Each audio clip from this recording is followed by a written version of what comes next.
Uma das missionárias do Havaí, de descendência coreana, da 21ª turma de Gilead, Sra. Carl Emerson, foi designada à Coreia. Ela encontrou um cego que sabia braille japonês, de modo que escreveu à filial pedindo o folheto Reino em braille. Ao fazer isso, o folheto veio. Certo dia, ao dirigir o estudo do cego, ele perguntou: "O homem que produziu o folheto é dos ungidos?" Ela disse: "Não." Então ele disse: "Graças a Jeová, quando ele voltar na ressurreição, poderei encontrá-lo e agradecer-lhe este folheto que me ajudou a aprender sobre Jeová."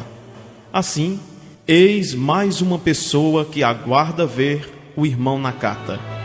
Você precisa ouvir esta experiência do Japão.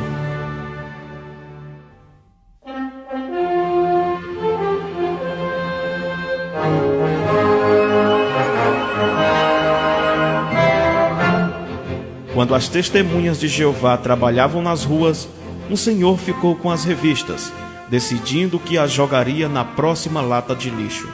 Ele as adquiriu, pensando que lhes fazia um favor. Daí, pensou no conhecido seu que estava preso e enviaria as revistas para ele em vez de jogá-las fora.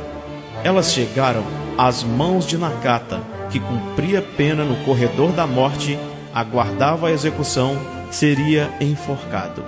Já estava preso há 9 anos por múltiplos assassinatos. Era considerado incorrigível, tão terrível que cuspia na face de quem chegasse perto de sua cela e o chamava dos piores palavrões que há em japonês. Muitas vezes pegava a caneca e batia nas barras gritando: "Matem-me! Matem-me agora!"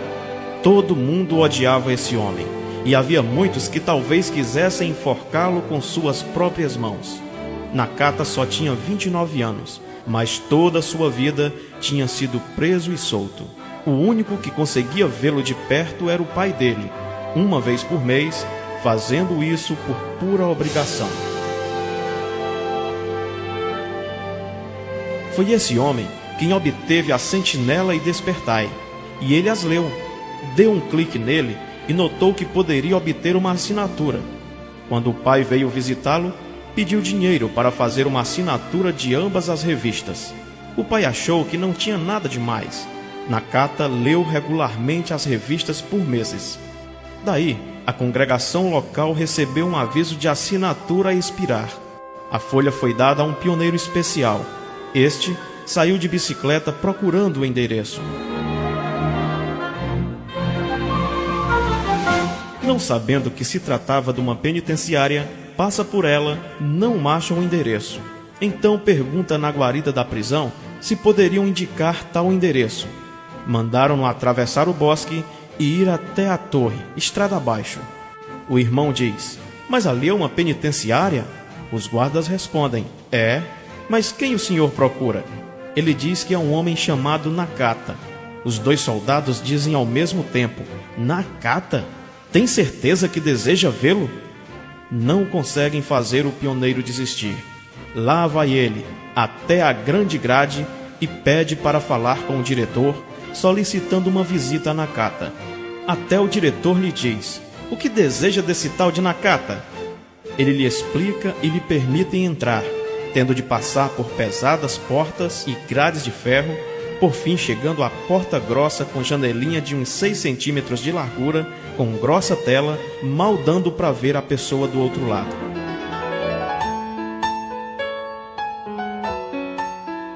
O irmão começa a falar com Nakata. Pode ver que ele lê as revistas e mostra grande interesse, de modo que o irmão lhe oferece um estudo bíblico. Nakata prontamente o aceita e começa a ser dirigido um estudo bíblico toda semana. Tem de dirigi-lo através daquela grossa porta no meio. Não demora muito para ver que Nakata é do tipo que começa a ser diferente. Começa até a pedir desculpas às pessoas que antes costumava cuspi-las e a quem xingava de nomes feios. Conta-lhes que agora estuda a Bíblia e aprende um novo modo de vida. Pede-lhes perdão e lhes fala sobre o reino de Deus. Diz que tentará escrever para as pessoas a quem não pode contatar de sua cela. Continua a fazer grande progresso e isto encoraja o irmão que estuda com ele. Este mantém a pequena congregação informada do progresso de Nakata. Como se sentiria se tivesse um estudo assim e fosse designado para outra cidade? Foi isso que aconteceu com o pioneiro especial. Assim, ele foi ao lar missionário de Fukuoka e pediu ao irmão Percy Islow que continuasse o estudo. Este ficou deleitado e foi logo reiniciar o estudo bíblico. Nakata continuou a ler tudo que lhe caía na mão e que o ajudasse a aprender a verdade. E Nakata aplicava tudo o que aprendia. Por fim, Percy pediu permissão ao diretor para estudarem face a face. O diretor diz que tal tipo de coisa é muitíssimo incomum. Nunca tinha ouvido falar nela.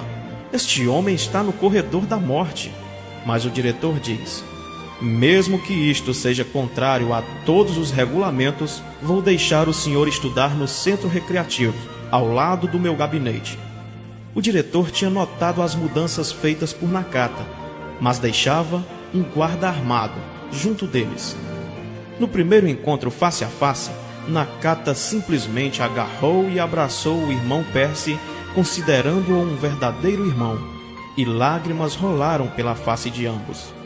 Toda semana estudavam por 1 hora, e o irmão Percy destacava um ponto alto do estudo de A Sentinela, estudo de livro de congregação, reunião de serviço, escola do ministério teocrático e discurso público. Aquela hora era repleta de informações. O guarda não podia acreditar no que seus ouvidos ouviam, no que Nakata falava. Declarações sinceras, do fundo do coração, que só um real cristão faria. Ficou tão impressionado com as mudanças de Nakata que passou a conceder 15 minutos extras de estudo cada semana. O guarda começou a gostar de Nakata e, às vezes, ele até mesmo permitia ainda mais tempo extra. Percy começou a considerar Nakata como um filho e desenvolveu-se um forte vínculo de amizade entre eles.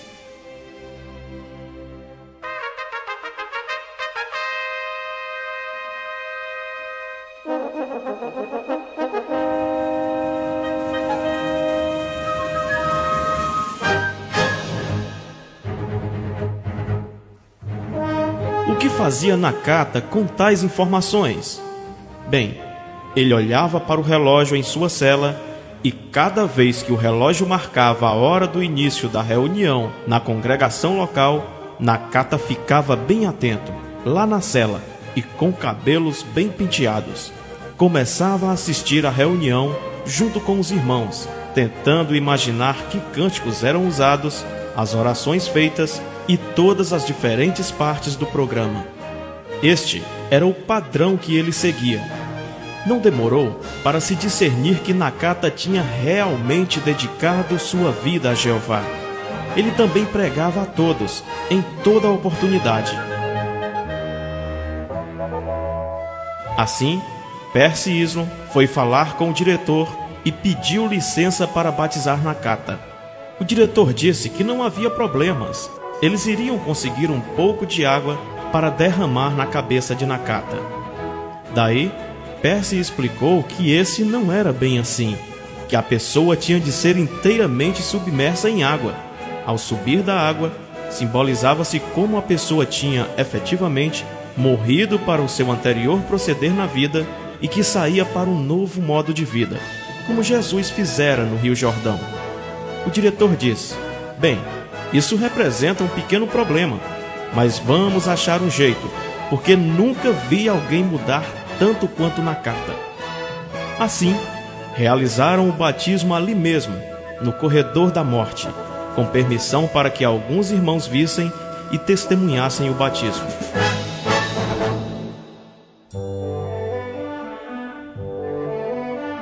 Quando Nakata se ergueu dentro d'água, estava tão feliz que chorou de alegria. E parece que a quantidade de água que saía dos olhos de Nakata e dos demais presentes era maior do que aquela em que ele havia sido batizado. Foi um momento tocante, e ele abraçou todos os irmãos. Agora, Nakata era uma testemunha de Jeová batizada. Talvez pense que isso foi o fim da história, mas não é não. Nakata desejava fazer mais.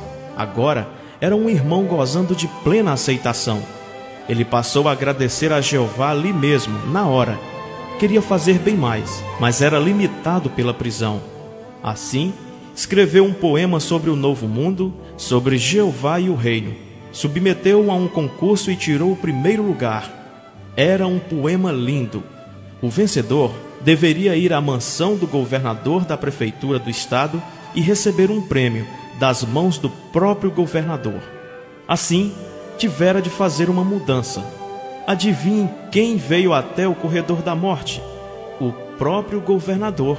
Isto resultou em mais publicidade para o poema, que foi publicado, e muitas outras pessoas receberam testemunho lá da ala dos condenados à morte através de um lindo poema. Nakata também veio a estudar braille, veio a dominar totalmente e pegou o livro Reino e o colocou inteiramente em braille. Ele se empenhava dia e noite nisso, fez muitas cópias e pediu que os irmãos o distribuíssem. Vários cegos chegaram a conhecer e a aprender sobre o reino lá do corredor da morte. Chegou na Coreia através de um superintendente de distrito e pessoas naquele país chegaram a aprender também sobre o reino.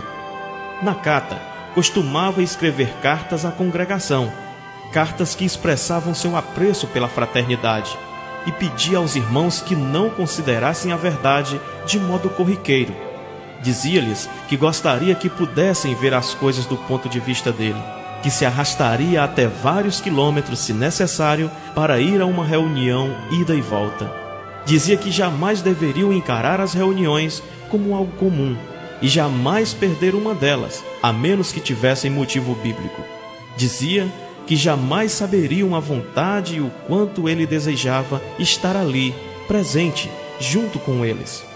Daí, dizia-lhes que ficava imaginando como era pregar regularmente fora da prisão, visitar outras famílias na verdade e associar-se com elas. Incentivava-os a perseverar. Uma noite, o lar missionário recebeu um telefonema, quando todos estavam à mesa. Era o diretor da prisão, que contou ao irmão Percy que Nakata seria enforcado na manhã seguinte, às 9 horas. Disse não haver meios de impedir a execução. 3 testemunhas do governo, 3 autoridades e um médico o declararam culpado de seus crimes. Já tinha sido julgado e nada poderia alterar tal decisão. Que noite passaram os missionários! Com lágrimas nos olhos, eles oraram pelo seu irmão. Nakata foi informado 1 hora antes que os missionários. O diretor fizera mais uma concessão, pois pela manhã mandara que um carro pegasse o irmão Percy para que ele estivesse com Nakata por ocasião da sua morte. Na manhã da execução, eles passaram de carro até um grande complexo de prédios com guardas, e lá no fim do campo estava a forca. E as autoridades estavam ali. Por fim, trouxeram o irmão Percy e 20 minutos depois, o irmão Nakata acorrentado. Estas notícias se espalharam por toda a prisão, sobre o estudo bíblico, as mudanças que Nakata tinha feito, e eles odiavam ver surgir este dia. Então, todos ali viram Percy tomar Nakata pela mão, e este simplesmente abraçou-se ao irmão Percy. O irmão Percy tinha vindo encorajar Nakata, mas não conseguiu conter as lágrimas, e chorou para valer. Nakata disse a Percy: "Seja forte, eu serei forte, Percy. Eu apenas vou dormir um pouco, e então poderei voltar a servir ao meu Deus de novo. Eu creio na ressurreição. Estou pronto a pagar a dívida que tenho com Jeová Deus e a dívida que tenho com a sociedade pelos crimes que cometi." Daí, encorajou ainda mais o irmão Percy e lhe pediu que fosse forte. Então, Nakata curvou-se diante do diretor, numa maneira típica japonesa. "Desejo agradecer a este cavalheiro. Desejo agradecer ao diretor desta prisão por me permitir estudar a Bíblia no salão recreativo. Ele jamais saberá quanto isto significou para mim." Daí, agradeceu-lhe por permitir que fosse batizado e por deixar que irmãos estivessem presentes, e ainda por deixar que Perse Islo estivesse ali presente naquele dia. Ele me fez tais concessões, e possa ele saber o que me trouxe grande alegria, a verdade da palavra de Deus. Daí, o diretor deu um pulo, segurou a mão de Nakata e disse: eu é que devo agradecer-lhe por ser um preso modelar desde que o senhor entrou em contato com as testemunhas de Jeová. Nós é que temos que lhe agradecer, e nenhum de nós desejaria que o senhor morresse. Esse é o dia mais triste de toda a nossa vida. O senhor Nakata, é um crédito para o seu Deus Jeová. Que tremendo testemunho foi isso! Chegou então a hora de se dirigirem para a forca. Perse num carro, Nakata num caminhão. Eles vão e chegam até o patíbulo. E também chegam todas as autoridades. Havia uma série de degraus que levavam até o laço da forca, e 10 guardas armados pelo caminho. Já nesse ponto, todo mundo está muito emocionado e alguns desmaiam, mas Nakata se mostra incomumente tranquilo. Ele desce do caminhão e caminha até os degraus, com Perse logo atrás dele. Ninguém teve de arrastá-lo até lá. Perse traz a pasta porque vai partilhar a Bíblia com ele. Lá em cima há uma mesa e 2 cadeiras. Sobre a mesa há chá e bolo. Talvez se pergunte: para que é isso? Esta é a última refeição típica. Eles se sentam e Nakata oferece a Perse um pouco de chá, mas Perse não consegue comer nem beber nada, de tão perturbado que está. Assim, Nakata toma sua porção e diz: Perse, o irmão ainda dispõe de algum tempo. E Perse começa a conversar com Nakata, e Nakata começa a descrever os pontos altos desde a primeira sentinela que leu até o tempo atual, e como a verdade tinha colocado a mente e o coração dele no caminho da vida. Eles consideram vários destaques, e Perse tem os olhos cheios de lágrimas. Daí, Nakata subitamente diz: Perse, sabe que nunca ouvi um cântico do reino? Perse diz: você não vai querer que eu cante, vai? Nakata diz: vou sim. Assim, Perse apanha seu cancioneiro e tenta cantar, mas ele chora sem parar. Logo depois Nakata diz: muito bem, já chega. Eu vou ouvi-lo no novo mundo. E caminha para a forca. Eles conversam mais um pouquinho e Nakata lhe diz: eu muitas vezes queria ser livre como um pássaro e sair voando para pregar as boas novas. Mas se tivesse ficado livre, Perse, eu talvez jamais desse ouvido à verdade. Embora eu esteja caminhando para a morte, estou no caminho da vida, porque conheço Jeová e não trocaria isso por nada deste mundo. Daí, ele encoraja a fraternidade e menciona a Perse o que este deve contar aos irmãos. Então, eles fazem uma oração e chega a hora de dizerem adeus com um grande abraço. Perse tinha de descer da forca e Nakata tira as sandálias e caminha direto para cima do alçapão, se vira e diz: Perse, qual é mesmo aquele versículo, aquele que fala sobre o coração, aquele sobre o qual estavam falando? Perse diz que é sobre a circuncisão do coração e diz: não se preocupe, Nakata, seu coração já está circuncidado, você morrerá limpo. Nakata então diz: quero me lembrar dele quando morrer, Perse, estando a apenas alguns passos do laço. Tenho travado o bom combate, tenho corrido a carreira até o fim, e dentro em breve tudo terá terminado para mim. Minha recompensa está diante de mim. Perse, você e meus irmãos é que terão uma luta árdua pela frente, é que terão de perseverar, é que terão de permanecer fiéis. Eu os verei dentro em breve. Então serei ressuscitado e restaurado à vida, e verei a todos, se forem fiéis, e a meus irmãos, se eles forem fiéis. Ele caminha até o alçapão, põe um laço no pescoço dele e abrem o alçapão. Ouvem-no dizer: ó Jeová, ajude! O laço fica bem apertado e o declaram morto 11 minutos depois.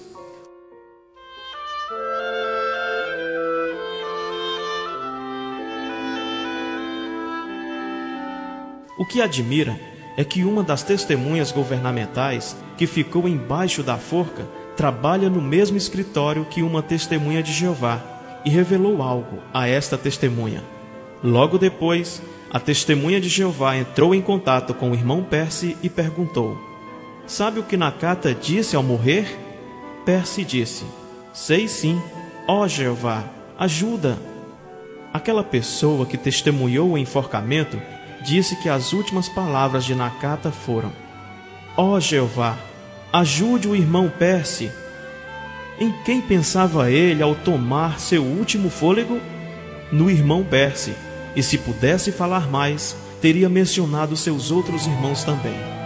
O diretor informou ao pai de Nakata no dia seguinte após a execução, e o pai foi ao necrotério. Ali, pediu para ver o rosto do filho, e de acordo com a lei, permitiram que ele e o irmão Percy vissem a face de Nakata. O pai viu as mudanças que o filho tinha feito e aquilo que ele defendia, e disse que ele sem dúvida possuía a verdade. O pai de Nakata conheceu a verdade e se tornou ancião na congregação, e a mãe inválida de Nakata também conheceu a verdade, e muitos outros. Experiência mencionada no Anuário de 1974, no Anuário de 1998, na Sentinela de 15 de novembro de 1981 e contada em detalhes por um superintendente de circuito.